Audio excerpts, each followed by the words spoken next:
Bismillahirrahmanirrahim. Assalamualaikum warahmatullahi wabarakatuh.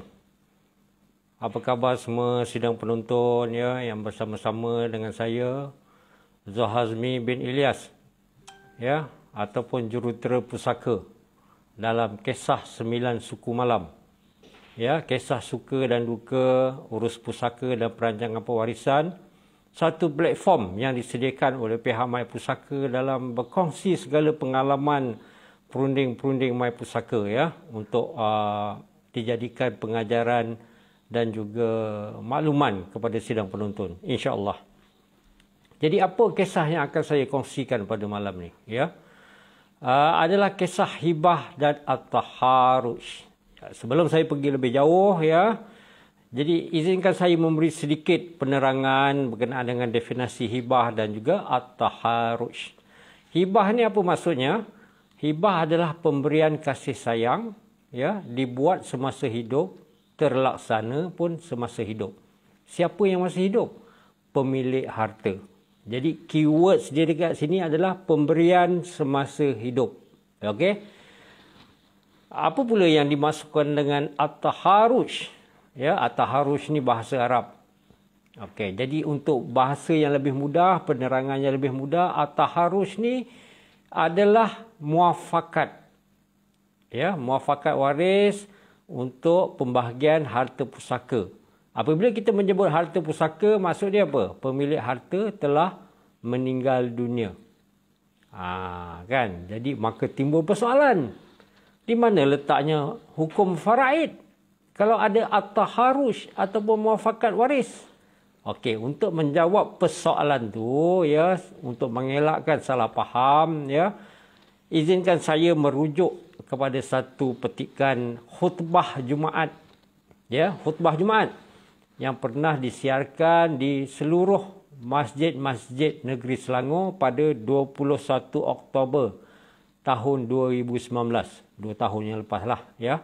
Di mana khutbah Jumaat ni disediakan oleh Majlis Agama Islam Negeri Selangor. Ya, saya bacakan petikan perenggan pertama khutbah Jumaat. Ya, okey. Sesetengah masyarakat menganggap pengurusan harta pusaka hanya boleh diselesaikan melalui pembahagian secara faraid sahaja. Saya ulangi, hanya boleh diselesaikan melalui pembahagian secara faraid sahaja. Ini salah faham masyarakat. Okey, kenapa ya? Dalam petikan khutbah Jumaat ni dia tak sebut hukum faraid. Dia sebut apa? Pembahagian secara faraid sahaja. Sebab apa? Apabila kita membicarakan tentang hukum faraid, di dalam hukum faraid itu sendiri ada 4 elemen. Ya, apa dia? Yang pertama, melepaskan hak dengan redha. Yang kedua, melepaskan hak dengan tebusan. Yang ketiga, melepaskan hak pembahagian sama rata. Yang ketiga-tiga inilah yang disebut at-taharuj, muafakat waris. Dan yang keempat adalah pembahagian ikut kadar faraid. Jadi tuan-tuan sedang penonton, apabila kita membicarakan tentang hukum faraid, ya, ini ada keempat-empat elemen ni. Jadi selama ni seperti juga yang dinyatakan di dalam khutbah Jumaat ni, apa yang ramai umat Islam faham ya, ibu 1/6, ayah 1/6, isteri 1/8, kalau tiada anak 1/4, itu apa dia tuan-tuan? Itu adalah pembahagian ikut kadar faraid. Ya, jangan jadi benda-benda ni boleh kita jangan salah faham.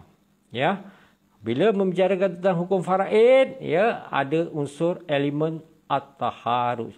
Walau bagaimanapun, ya, apabila berlaku kematian untuk pembahagian harta pusaka, ya, waris-waris perlu dimaklumkan terlebih dahulu pembahagian ataupun bahagian masing-masing mengikut kadar faraid.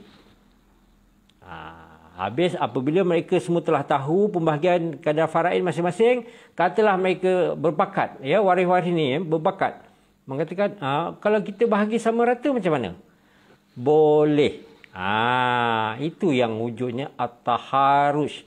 Tapi katalah dalam ramai-ramai waris tu ada seorang waris mengatakan, saya tak setuju, saya tetap nak ikut faraid. Maka bahagian waris tersebut, kalau dia nak mengikut faraid, ambil bahagian faraid. Waris-waris yang lain bersetuju untuk bahagi sama rata, bahagi sama rata. Ya, tiada masalah. Yang penting apa? At-taharush. Waris-waris semua kena bermuafakat. Ya, kena faham tu. Okey. Jadi seperti yang saya terangkan tadi, hibah dibuat semasa pemilik harta semasa hidup. Sementara at-taharush ni pembahagian harta pusaka di mana pemilik harta telah meninggal dunia. So ada dua keadaan. Masih hidup, pemilik harta masih hidup, dan pemilik harta telah meninggal dunia. Jadi tak mungkin kedua-dua ni boleh bercantum lah orang cakap ya. Tetapi tuan-tuan sedang penonton yang saya hormati ya, inilah kelebihannya jika kita yang masih hidup ni membuat perancangan pewarisan. Maksudnya apa? Elemen pendekatan hibah dan pendekatan at-taharush ni boleh digabungkan. Saya tak bermaksud muafakat waris, sebab apabila kita sebut waris maksudnya pemilik harta telah meninggal dunia. Tetapi maksudnya muafakat sesama bakal-bakal waris faraid tu boleh dibuat semasa membuat perancangan pewarisan. Saya beri satu contoh. Ya, mungkin ada sebahagian sedang penonton dah confused. Tapi saya beri satu contoh. Ya, di mana seorang klien saya ya membuat hibah. Jadi biasa prosedur biasa pihak Mai Pusaka apabila membuat hibah, kita ada akad pemberi dan akad penerima, kemudian direkodkan ya, disaksikan oleh peguam. Jadi klien saya ni sebelum majlis akad hibah tersebut, dia telah memaklumkan kepada isteri dan juga anak-anaknya pada majlis tersebut. Dia kata, ayah telah pun membuat perancangan. Dia kata, rumah yang kita duduk ni ayah berikan sepenuhnya kepada ibu. Ya, tolong yang lain-lain hormat, jangan mengambil bahagian ibu. Keseluruhan rumah ni adalah untuk ibu. Okey. Yang kedua, rumah di kampung ya, laman dia besar, belakang rumah ada sungai.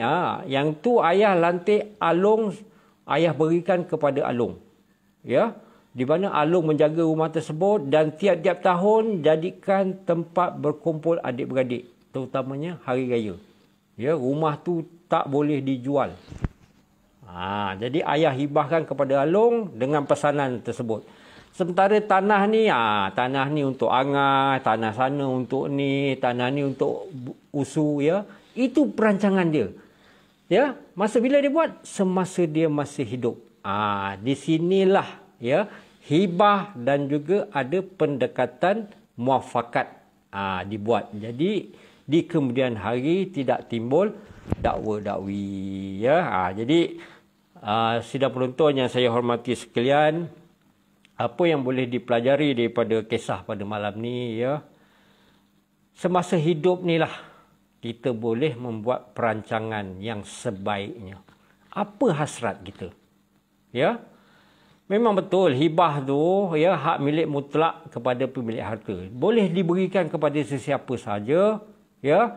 Tak siapa pun boleh mempertikaikan, tetapi jangan dilupakan ya nasihat baginda Rasulullah sallallahu alaihi wasallam ya, jangan memudaratkan waris ya. Hubungan sesama keluarga perlu dijaga. Jadi semasa hiduplah membuat perancangan ya, berikan yang seadil-adilnya. Tetapi bukan bermakna kalau seorang anak dapat rumah yang semua perlu dapat rumah, tidak ya. Macam kes klien saya ni, dia hibahkan rumah di kampung tu kepada alung, sebab alung ni dalam ramai-ramai adik-beradik, alung ni lah yang paling kurang berjaya dari segi pekerjaan ya. Jadi ayah ni menghibahkan rumah tu kepada alung jelah. Dulu mereka hidup susah ya, alung tak dapat menyambung pengajian ya, sebab nak menolong ayah ibu, menyara adik-beradik, memastikan adik-adik mendapat pendidikan yang baik. Jadi memang betul lah hasrat klien ni, ayahnya ni memberikan rumah tersebut kepada Alung. Nampak tak dia punya cantiknya? Dan benda kecantikan ni hanya boleh dibuat dengan membuat perancangan, iaitu semasa kita pemilik harta masih hidup. Jadi sementara masih hidup, buatlah perancangan yang sebaiknya, ya, supaya kesemua harta yang bakal ditinggalkan tu dapat dimanfaatkan sebaiknya. Sebab jika tidak membuat perancangan, berlaku kematian, maka harta akan menjadi pusaka, ya. Itu yang timbulnya hukum faraid dan juga muafakat waris. Tetapi berdasarkan pada pengalaman kami, ya, dalam mengendalikan banyak kes-kes urus pusaka, muafakat waris adalah perkara yang paling sukar didapati jika arwah tidak membuat sebarang perancangan semasa hidup. Itu pengalaman kami dan itu yang sepatutnya menjadi pengajaran kepada semua sidang penonton, ya. Jadi itu sahaja yang dapat saya kongsikan pada malam ni, ya. Saya pun akan berhenti rehat daripada bersiaran untuk satu tempoh yang tidak dapat dijangkakan, ya. Mungkin sebulan 2 bulan, ya. Saya akan berehat dulu sementara, cari idea baru, ya, cari maklumat baru, kes baru untuk dikongsikan dengan semua sidang penonton. Jadi sementara menunggu saya bersiaran lagi di masa akan datang, ya, saya dengan ini memohon ampun dan maaf, ya, sepanjang saya bersiaran dalam kisah 9 suku malam ni, ya. Mungkin ada menyinggung mana-mana pihak, ya, dengan tanpa sengaja, ya.